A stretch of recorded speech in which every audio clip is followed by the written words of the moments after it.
Hoje é o nosso primeiro vídeo de conhecimentos de engenharia. Hoje o assunto será modelagem matemática. Sejam bem-vindos a esta nova playlist que está incrível, está sensacional. Então vamos atacar um problema de engenharia. Precisamos escolher uma determinada situação real. Aqui poderíamos modelar um foguete, poderíamos modelar a junta do braço robótico, pode ser modelada. E também um exemplo aí que seria muito interessante, né? O modelo matemático de um avião. É isso aí. Já sabemos que são situações reais. Por que eu estou entrando em situações reais?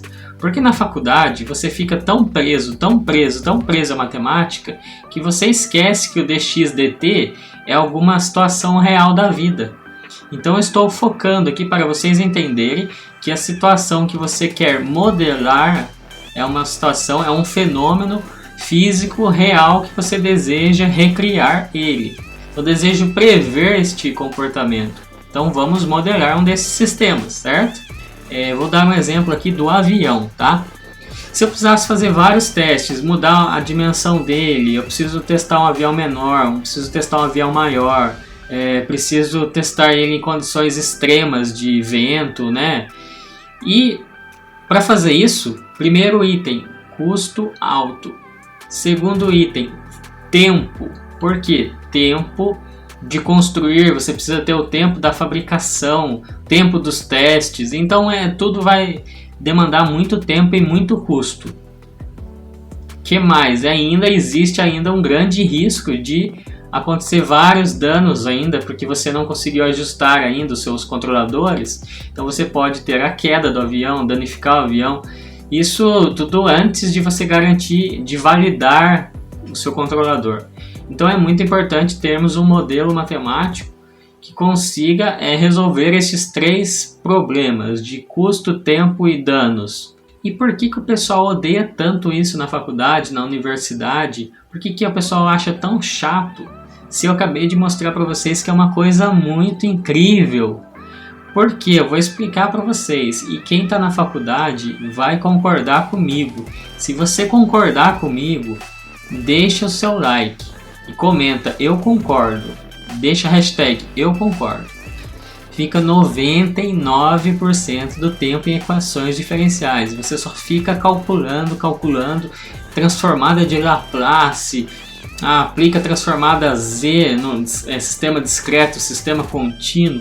Então você fica tão habitolado que você nem sabe o que você está fazendo. Você só faz porque vai ter que passar na prova mesmo. Você precisa passar, então você está simplesmente fazendo. Mas isso que é o grande problema. Este é o grande problema da faculdade. Você não consegue aplicar e ver se seu modelo realmente funciona. Então, em 0,1%, em algumas faculdades tem muita prática, sim, mas eu estou dizendo na grande maioria não tem prática. Não tem prática. Eu tive uma prova que eu lembro até hoje, uma prova que era calcule a curva exponencial do crescimento das bactérias. Bom, eu nunca vi se a curva que eu calculei é certa. Quem garante que está certo? Ninguém garante. Por quê? Porque cada sistema é de um jeito. Você vai ter que modelar e testar ele. Não tem como, cara. Não tem como você modelar e achar que está perfeito. Não existe isso. Você precisa comparar o seu modelo com a realidade. Que a realidade é muito dura. Será que está bom o modelo? Pô, eu desconsiderei atrito. Como é que eu vou desconsiderar atrito se no mundo existe atrito? Será que eu posso desconsiderar o atrito? Não sei. Você vai ter que testar e comparar o seu modelo matemático com o sistema real, com experimentos reais. Isso que é o objetivo do nosso canal aqui. Tanto é que o nome é Teoria na Prática com Pedro. E se realmente o modelo está ruim, não dá, eu vou ter que considerar alguns coeficientes aí, né, que eu não estava considerando. Então o que você tem que fazer? Você vai refazer o modelo, adicionando novos coeficientes que precisarem. Ou eu desconsiderei o motor, que eu achei que eu posso desconsiderar o motor? Pode. Mas será que se você desconsiderar ele vai ficar muito distante da realidade? Tem casos que você desconsidera o motor, você considera que você já está rodando ali numa velocidade, mas não é assim, né? Às vezes você tem que aplicar demora um tempo para o motor responder. Às vezes esse tempo você pode desprezar, mas você só vai saber se despreza ou não despreza testando. É assim, a engenharia é assim, não tem como, não tem jeito. Então, primeira etapa, você tem que conhecer a física dos seus componentes. Então, por exemplo, eu vou modelar aqui um resistor e um capacitor. Eu preciso saber, se no caso é um sistema elétrico, eu preciso conhecer a lei de Ohm, eu preciso conhecer a lei de Kirchhoff. Se fosse um sistema mecânico, eu tenho que conhecer a lei de Newton. Então, depende do sistema que você vai trabalhar. E esse circuito, você vai ter as equações diferenciais, que seria a física mesmo, né? Modelando ali, vai gerar uma equação diferencial. E depois você aplica vários e vários métodos. Pode aplicar a transformada de Laplace para simplificar e você já conseguir chegar na função final. Então você precisa de uma matemática por trás. E o resultado é aquilo ali que está no canto direito aqui, ó. É uma função. A função ali ficou 1 menos e elevado a menos t sobre RC, que seria a resistência à capacitância. E essa função aqui está descrevendo a carga do capacitor. Então, olha que interessante, eu consigo saber exatamente em 1 segundo, em 2 segundos, quantos volts tem na carga do capacitor. Então eu estou prevendo o comportamento, a dinâmica deste circuito. Por exemplo, um drone. A resposta do modelo, ou seja, a dinâmica que esse modelo vai ter, poderia ser um sistema com essa resposta aqui, que seria um sistema subamortecido. Ele apresenta um pico, mas depois ele estabiliza. Então seria assim, o drone sobe e depois estabiliza, que é exatamente aquele gráfico aqui no canto esquerdo. Então o que eu vou fazer? Eu vou tirar essa parte aqui da matemática e vou usar só o cálculo. Então eu vou fazer um desvio, vou usar o cálculo numérico, que seria através de softwares.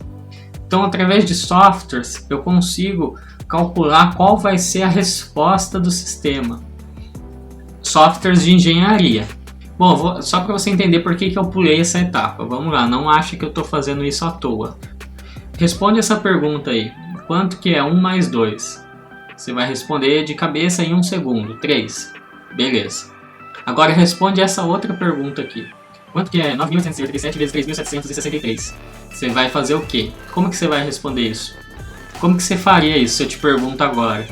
Obviamente você vai usar a calculadora. Isso é óbvio que você vai usar a calculadora. Certo? Então é exatamente isso que eu estou falando para vocês. Exatamente isso. Por que eu não posso usar o cálculo numérico se é uma ferramenta? A gente aprende a ficar fazendo na mão, principalmente na faculdade de engenharia. Você fica fazendo na mão, e daí você nem sabe mais o que você está fazendo. Então, a partir do momento que você já sabe o básico ali, você tem que usar ferramentas, você tem que usar recursos computacionais, tem que usar.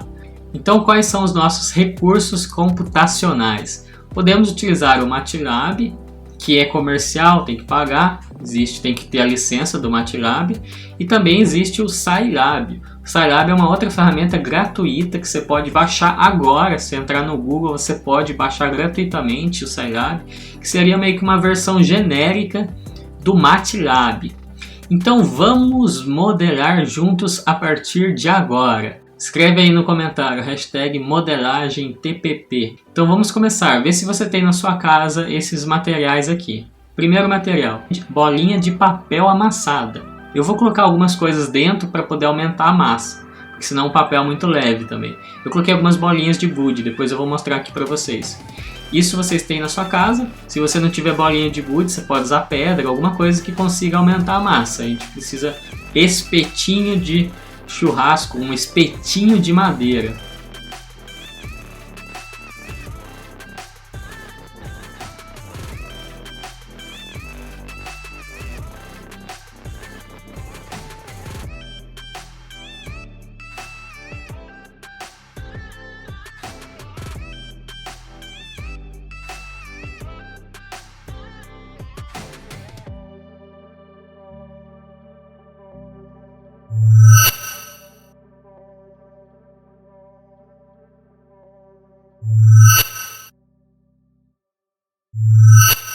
Bem, estamos aqui com a ideia do Arduino aberta.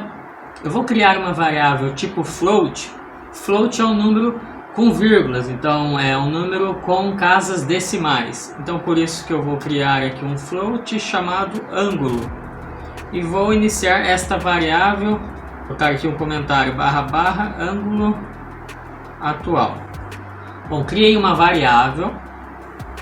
Aqui no setup eu vou iniciar uma comunicação chamada serial. Vou colocar aqui serial begin 9600 bits por segundo. Então aqui a taxa de baud rate de 9600 bits por segundo. Bom, agora eu vou atualizar a variável. Então a cada vez no loop essa variável vai ser atualizada.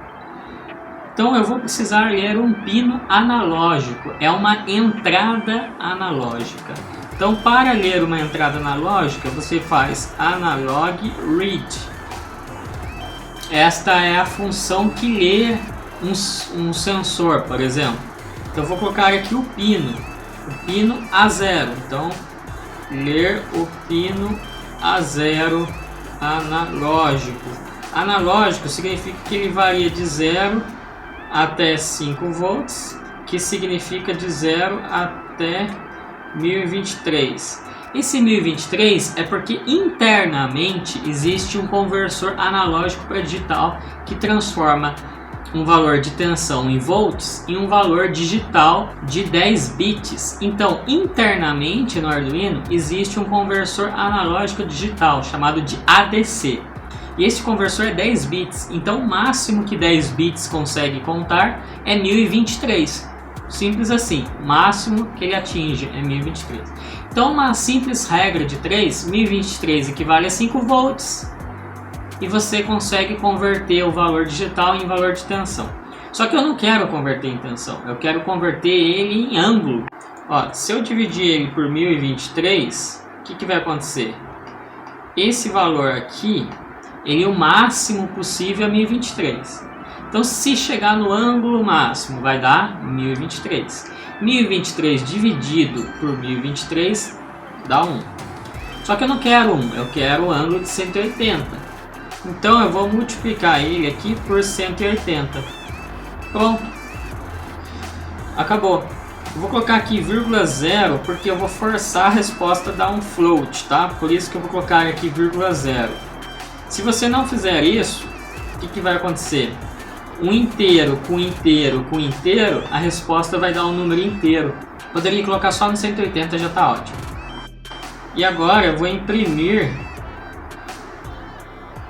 Fazer aqui serial print do ângulo. Bom, só isso, ó. Você vai aqui nesse ícone aqui, ó. E agora eu vou abrir isso aqui, olha só. Esse plotter, olha que legal esse plotter. Esse plotter ele já vai gerar um gráfico legal.